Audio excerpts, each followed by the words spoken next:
Welcome to the Smart Business Revolution. Revolution. Revolution. Revolution. You want a revolution? You say you want a revolution? Revolution. The revolution. It's going on right now. Welcome to The Revolution, the Smart Business Revolution podcast, where we ask today's most successful entrepreneurs to share the tools and strategies they use to build relationships and connections to grow their revenue. Now, your host for The Revolution, John Corcoran.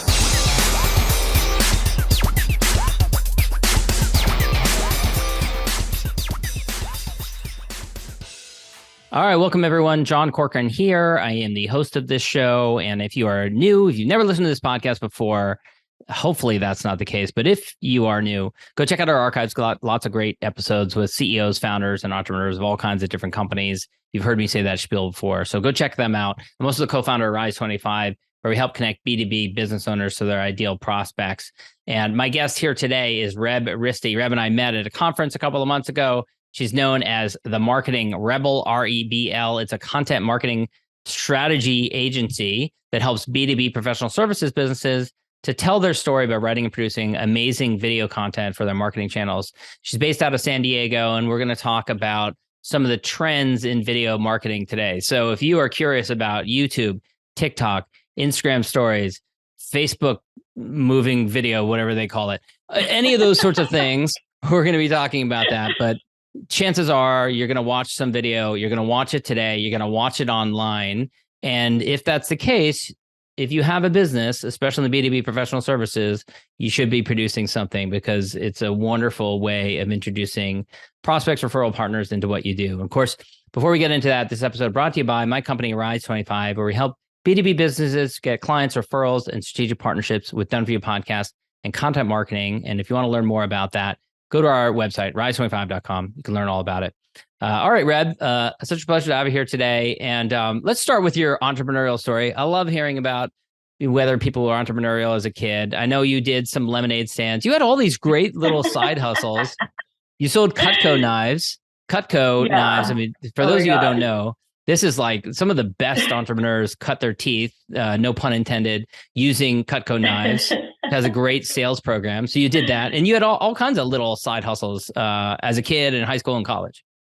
Yeah. It's so funny. Now we call it, the hustle and your entrepreneur. Back then, it was just, I did whatever I could for milk money, kind of like, I want to make money so I can go buy and do the things I want to do. We did the classic lemonade stand in the front yard, and then Cutco knives, which anybody who's gone through their training program, it is a really good training program. And I'm interested in how they do it now, but that was back in the day when you actually had to go door to door. Like I was having my mom call her friends to let me come over and do my presentation. So started kind of out in that life. And then, of course, traditional college, got a job, but always had kind of like a side hustle on the side. I had a online e-commerce business where I put together gift baskets for realtors and sell them. My husband and I actually invested in a small franchise pita shop, which actually went under. So I could tell you all the things that you should not do in business. Oh man! So so how long did that last, and what are some of the big lessons from that experience? Yeah, definitely. How they say don't work with your friends and family, and it's not that your friends and family are bad. It's that I think you overlook things. Like you trust your friends to be telling you the truth, and our manager basically, robbed us blind, and we just weren't paying attention. And I think the biggest lesson I learned from that was that no one's going to take care of your business better than you will. So when you're starting out a small business, whether it's a franchise or with a group of people, you have to be involved. And we were trying to be like the outside silent investors, and it didn't work. But I never learned to appreciate working hard in the restaurant business. I appreciate people who work in that business for sure, because it is tough. It is a hard business. Yeah, I waited tables and did delivery and cashier at the register in a barbecue ribs restaurant in high school and college. And it's tough. It's a tough industry. It's funny how it's glamorized now through the Food Network and everything. Like it's like working in a restaurant, glamorous, but it's not. No. And you did. For the longest. Yeah, sorry, you did Polynesian dancing also? You have all kinds of little like different side hustles. Yeah, that was actually one of my best and funnest, next to REBL. But yeah, I started dancing when I first moved to San Diego because I didn't know anybody. It was just a way to meet other people. And then it was pretty good. I was also on dance team in college and just really enjoyed dancing and ended up going on the professional side, performing like 3, 5 times a week on the weekends, costumes, doing all that, and then started my own halal with 4 of my really good friends and ran that for almost 17 years. Just again on the side while I have a full-time job, 9 to 5, and then doing shows on the weekends and making costumes. But I loved it. That was such a cultural, amazing thing, and I still stay in touch with a lot of the women I used to dance with, and actually even some of the kids that I used to train now have their own groups, and it's really amazing to just see that the whole culture and a whole group of people kind of moving along. And now for you, kind of the catalyst that pushed you into entrepreneurship was you had a good friend who started an outsourced accounting firm and just kind of asked for your help with a couple of different marketing tasks. Is that right? Yeah. So I had been working at an avionics engineering firm running marketing, and they had launched a new product and then went heavy into R&D, and I was just bored. And so she had just recently started her outsourced finance and accounting firm. And she was just asking me, oh, could you look at this newsletter or write a brochure for me? And, I was like, you should pay me for this. And she's like, you're right. And you should start your own agency. But it took me a little while. I didn't do it right away, but I slowly kind of started doing more and more stuff for her, and then started doing some other clients on the side. And finally, in 2017, decided to go full time and take REBL full time. And I've been so fortunate. It's been really great. I've done well and I can't complain. Around this time, one of the other catalysts for you going out full time was your dad, who had recently retired, was diagnosed with cancer, and he died a couple of months later. Yeah. That I would definitely say was kind of the kick in the butt. It would have been easy for me to just kind of keep doing stuff off the side and get, a comfy job. He paid well, but he was only a year and a half into his retirement, and he had waited so long, sorry, to retire, and he didn't really get to enjoy it. About a year and a half into his retirement, he was sick, and 3 months later, he was gone. And so it just made me realize you think you have all this time, but you don't. You really don't. And I'm not a spring chicken. And, I was in my early 40s when I started REBL. And I'm like, you know what? It's now or never, because you just don't have the time. But it means also the time's precious, and to enjoy and do what you want to do with it. Right. It's also a challenge, though. I mean, do you feel like you'd had all these different side hustles that you weren't doing full time, but do you feel like that prepared you by the time you went full time with this? Or do you feel like, man, I wish I'd done this sooner, or the learning curve is a lot steeper than I thought it was going to be? What was that experience like when you went full time with it? Yeah, that's a great question. I absolutely wish I would have done it sooner, because I wish I had more time to do things, if I just had the energy from my 20s. But I do wish I would have started sooner, honestly. But I think having all those experience of running the side hustles and doing different businesses definitely prepared me to run an agency, which is the agency life. You've got different clients and different products and services, and they're all doing different things. And so being able to really understand and being able to think quickly on my feet and do different things, definitely, I was prepared by doing that with all the different kind of side hustles while I had full-time jobs. I definitely think the benefit of being, in the corporate world is that structure. So you do learn about processes and procedures and tools and things like that you might not get access to as a small business.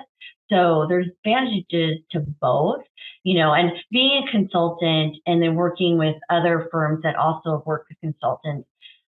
It's not easy doing the small business consultative, B2B services work, because you are having to wear a lot of different hats. Not everybody can do it, but I was fortunate. I think, at the end of the day, it really is your experiences that make you who you are. And I'm happy that I started REBL when I did. And I think there was a lot of things that led up to it. And yeah, I say I wish I would have started earlier, but maybe I wouldn't have been as successful because I wouldn't have learned the things I had by the time I started REBL. And how long did you do newsletters and I imagine websites and kind of everything under the sun, I imagine, right? That's the way most of us start out, right? Before you kind of realized, I need to kind of narrow down my range of services. Yeah. Oh gosh. We still have clients that we're doing it for. But there's always some. It never goes away. There's always some. And then my good friend, the one who has the accounting finance firm, she's on her second accounting finance firm now. Like everybody, you kind of do it in the beginning because you don't know what you really want to do and what you're good at. And I think finally 2 years ago, 4 years ago, we decided we're going into video.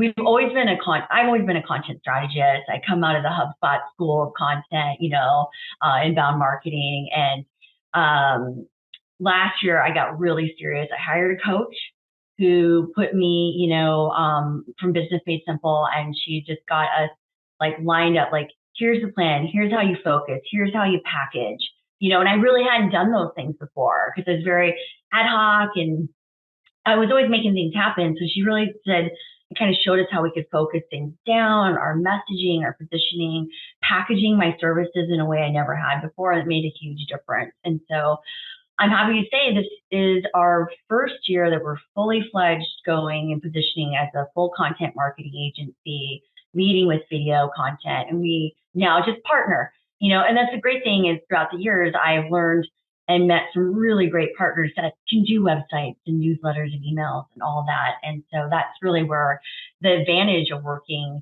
now is I can hand those things off. I know the client's going to be taken care of, and I get to focus on what I really enjoy, which is the video content. Yeah. And it's interesting, just even year to year, how much video marketing has changed with the advent of some of the different technologies we were talking about before, the platforms like TikTok and Instagram and things like that. So let's kind of talk about some of those trends in video and social marketing. What are a few of the trends that you kind of have your eye on right now, or that when you talk to clients, you're saying these are some things you need to be thinking about? Yeah, well, absolutely. Clients need to start thinking about video as part of their SEO strategy, search engine optimization. Even if they're not, let's say, doing a structured SEO strategy, they have to start thinking about their content as in a way that they are driving not just their brand awareness, but leads and awareness in a sense of education, and that people are really looking for content.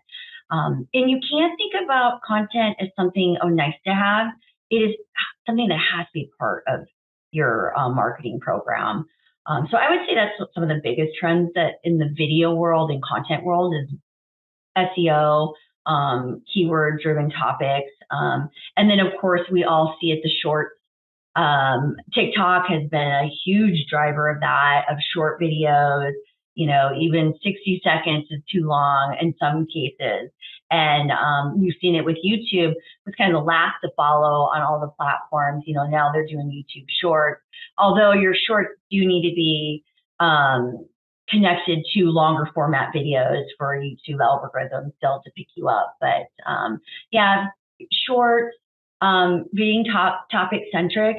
You can't just talk about whatever you want if you really want, until you get the brand awareness and the engagement level, your brand, you need to be specific about the topics you're talking. What is it your audience wants to know, and what are you knowledgeable about that you can provide them? Stay in your lane. In other words, that's one of those kind of things I see a lot of times. People, they don't say it exactly this way, but people are like, I just want to get started with doing getting known online, and I just want to talk about what I want to talk about. And it's like, you can't just talk about anything, when you be everything, no one's going to pay attention. You have to, Yeah. I feel like it's more, you have to kind of stay in your lane, develop your expertise. And once you have that expertise in that area, then you can branch out a little bit more.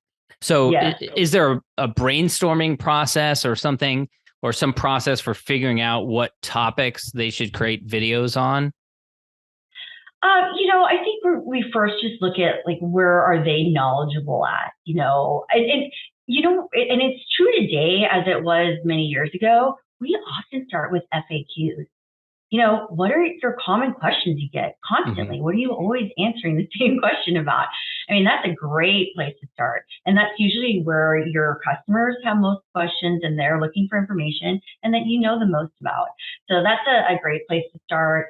The other thing is really looking at other people in your field or outside of your field. So I'm a marketing agency, but I might look at what people are doing in real estate, or even insurance. I know it sounds silly, but I think one of the ways that we also get ideas is looking at other professionals that are doing well in the client field, but also outside of their field, and trying to be creative. Because for example, we've got a client, their insurance, it's not terribly sexy, but there are ways I think that we can talk and educate her audience in a way that's going to be attractive and engaging and really shows her personality. She's a really sassy lady, so I want her to have that personality, even though it's insurance. Yeah. So we do a lot of creative thought around before we even get into writing scripts and deciding what the final topics are. Yeah. What do you say to people that, the common complaint, I'm so busy, I have so many things on my plate, I don't have time to do this. What are some strategies for ways to produce video content in the limited time that people have available? Yeah, definitely. And I'm guilty of it too. So one of our methodologies is we film quarterly. So we try to do a video a week.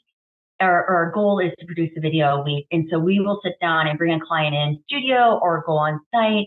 And usually we can get all we need in a half-day shoot for a whole quarter. And that's a great way to get a busy professional to sit down, focus, their team members to come in and focus. And we can usually get everything we need in a half day. And then we're cutting and editing and, doing B-roll and doing all the fancy work on the back end. And it's a great way to do content.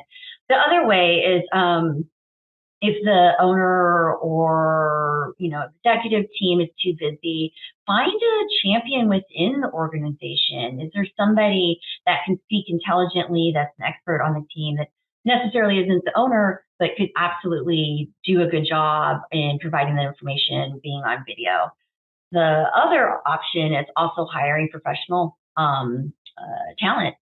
So if you don't have time, you don't have someone on the team that can speak intelligently about your product or service, hiring professional talent is a really great way to, like a spokesperson, to come in and get on camera.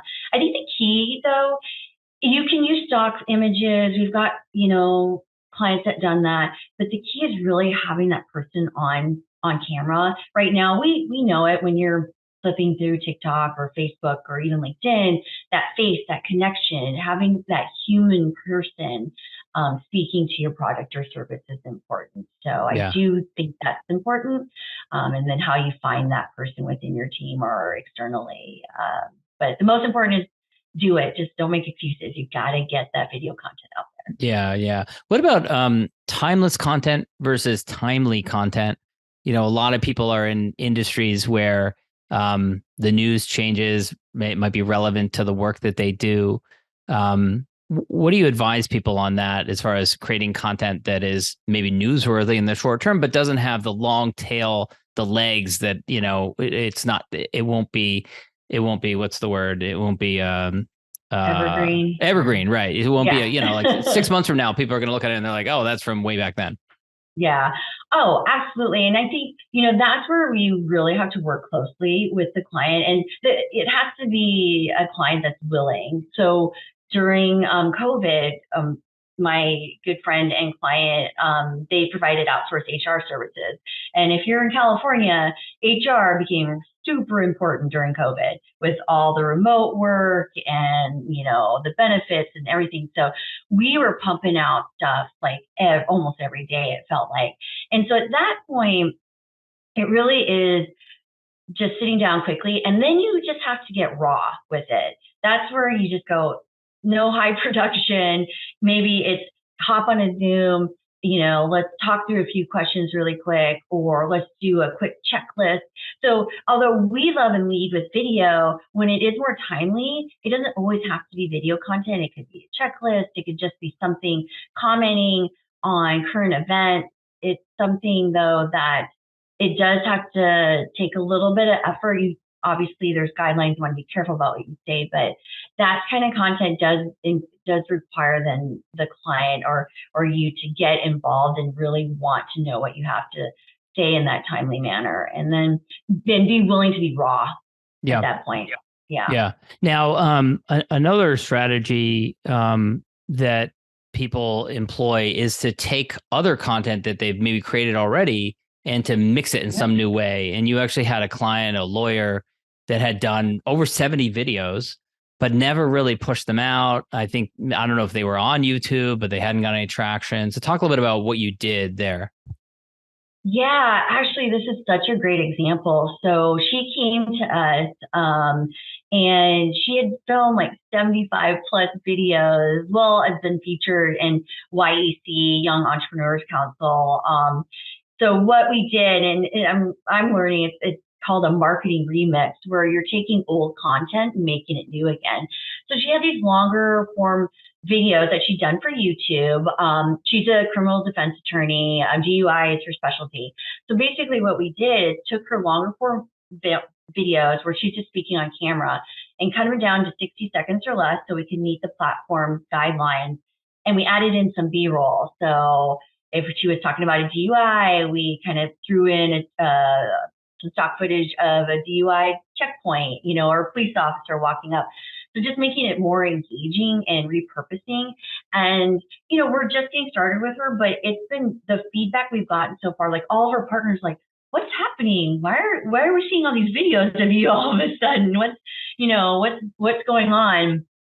And for her, the most important thing was actually putting these videos on Google My Business, because a lot of people, when you're in that situation, you're Googling and you're searching DUI lawyer, or I just got a DUI, what do I do? And so we found that platform was actually her best platform. And she found, she saw her numbers were going up as far as phone calls and website click-throughs and things like that, with the videos now being played on her Google My Business page. So that's been a just fun leveraging an existing asset that just hadn't fully been optimized. Yeah, she was just filming videos and did nothing with them, and it's been fun because for us, that's we're just editing on the back end, and it's been really easy. And it takes a little bit of time to listen and make sure we're pulling out the right talking points, but it's been great. Yeah, we'd love to do more of that. Now, I know another strategy is to take those videos and then embed them in articles that are existing articles. So if you have articles you've written already on particular topics, which a lot of people do on their website, embedding video onto those pages, that actually will help with SEO. Is that correct? That is correct. So, Google can now search your videos. They can pick up key terms within your videos. One of the things that we like to do is if you have written like a lot of blog content for SEO, or just even written a lot of blog content, we can now take those and you can use them as scripts and film videos. So you can also take your old blog, create videos out of them, or take an old video. And we actually, for our clients, we take the videos that we write for them and transcribe them so that they can create a written blog and put that on their blog. So a lot of it is just about repurposing and getting the biggest bang out of the content that you produce. So you create a video, let's transcribe it, let's make a written blog out of it, let's cut it up for social, let's use it on a landing page. So there's a lot of different things that we can do by creating one piece of content. But yeah, I love the idea of using old content and repurposing and making it new again. What about the granddaddy of them all, YouTube? We've mentioned it a little bit, but any other strategies around YouTube? I know they've in many ways reacted to Instagram and TikTok and by creating YouTube Shorts, which are much shorter videos. But what are some best practices around using YouTube now? Yeah, so YouTube is the second largest search engine in the world, also owned by Google. So it's kind of playing by the same rules. You want to optimize the titles on your videos. You want to make sure you're writing good keyword descriptions of your videos. Again, focusing your topics on the things that you're good at and you're knowledgeable about. And then creating a library of good videos that are longer format. So YouTube still, even though they're doing YouTube Shorts, they still prefer the longer format. So they want videos that are 10 to 15 minutes long, and they're looking for viewer time. So viewer time per video versus how many times they're watching it or how many people are interacting. Obviously, they want interactions and comments, but the longer you're keeping those viewers on the platform, the higher YouTube is ranking you.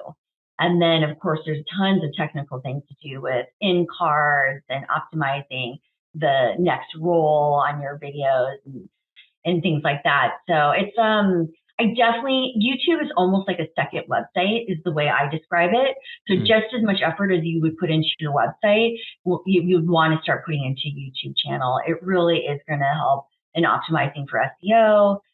If you're doing the right call to action and connecting it back to your website, it's going to drive traffic and hopefully drive leads. So, and the great thing about using YouTube or other platforms like Vimeo is you get tons of analytics. So you can really see what types of videos are working. You can play with different calls to actions. You can see at what point people drop off. So there's a lot of good analytics on that channel as well that will help you develop the content and make it better. Now, since we're talking about B2B professional services, LinkedIn, of course, is another important platform. They've embraced video in many ways in recent years. So let's talk about video best practices for LinkedIn.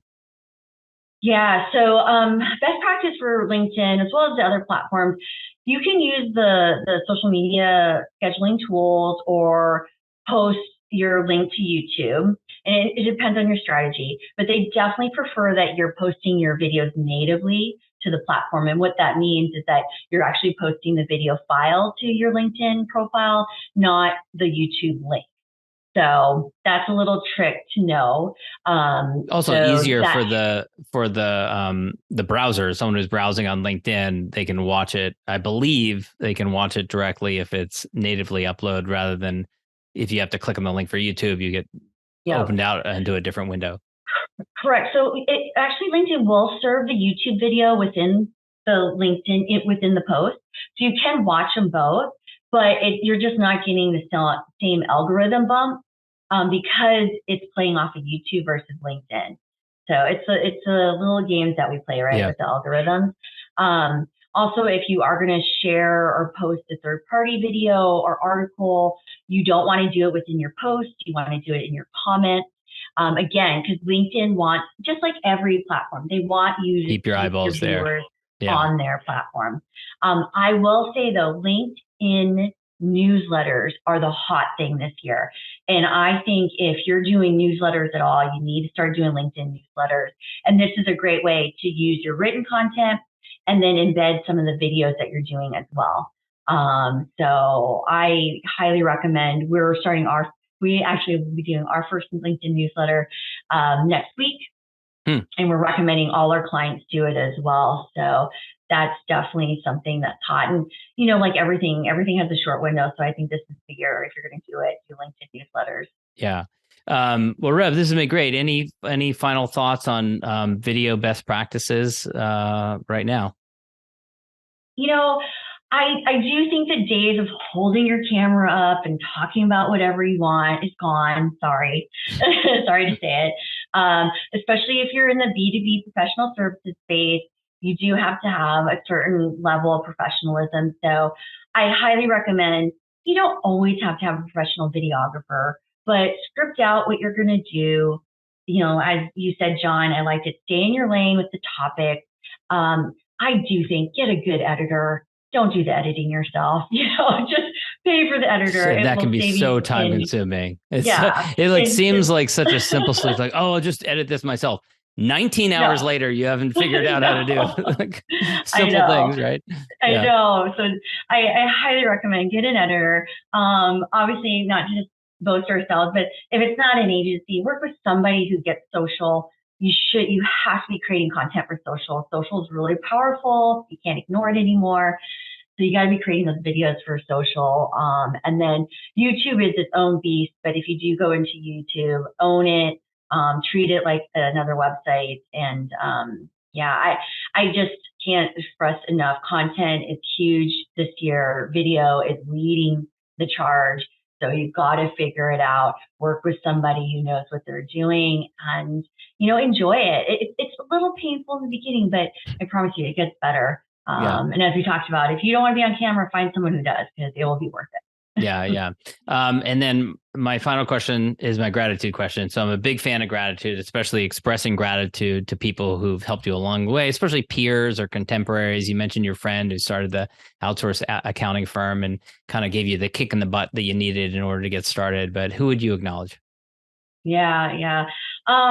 Definitely, I have to acknowledge my husband for putting up with me through the ups and lows of running a business.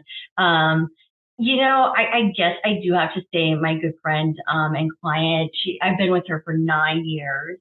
And with both her multi-million-dollar companies, she's been very successful. And she has totally not only been so amazing with just having openness to marketing and all the things that we've done over the years, but taking a chance on video and understanding the, you know, what it can do for her and her team. And, you know, we literally did the iPhone camera, you know, video and me editing, you know, just in her office, to now we go in studio and her team comes in and we write scripts and we've got teleprompters and 2 camera angles. You know, it's crazy. And it's been amazing, because if she wasn't willing to do that with me and kind of come along that journey, I would have probably had to do it with somebody else. It would have been way more painful, but it was much more fun doing it with a friend and a client that trusted me and was willing to invest in it and prove that it works. And, you know, and she's been also one of my best promoters, and people are seeing what we do with her and her team. And it's been a great ride, and I know it works. And we're going to continue to do it. And, you know, we've got even bigger plans this year, and even for ourselves at REBL. And, you know, and John, I just want to thank you too. It's great. Like, I love what you're doing too. And, with the podcasting. So definitely want to learn more about that. And it's all just for me, being so grateful for all the people I've got to work with over the years. Cool. Reb, thank you so much. I'm grateful for you coming and sharing your wisdom. Where can people go to check out you and REBL Marketing? Yeah, well, definitely check out our website, REBL, REBL, marketing.com, or you could always email me at rebelmarketing.com. And then I always welcome a good phone call or a text message at 858-848-7325. But yeah, I love talking about content and just helping other business professionals, whether we work together or not. We've got to help each other out. It's a crazy world out there, and there's a lot to do to stand out. Yeah. Thanks, Reb. Thanks so much. Thank you, John. Thank you for listening to the Smart Business Revolution podcast with John Corcoran. Find out more at smartbusinessrevolution.com. And while you're there, sign up for our email list and join the revolution. Revolution. And be listening for the next episode of the Smart Business Revolution podcast.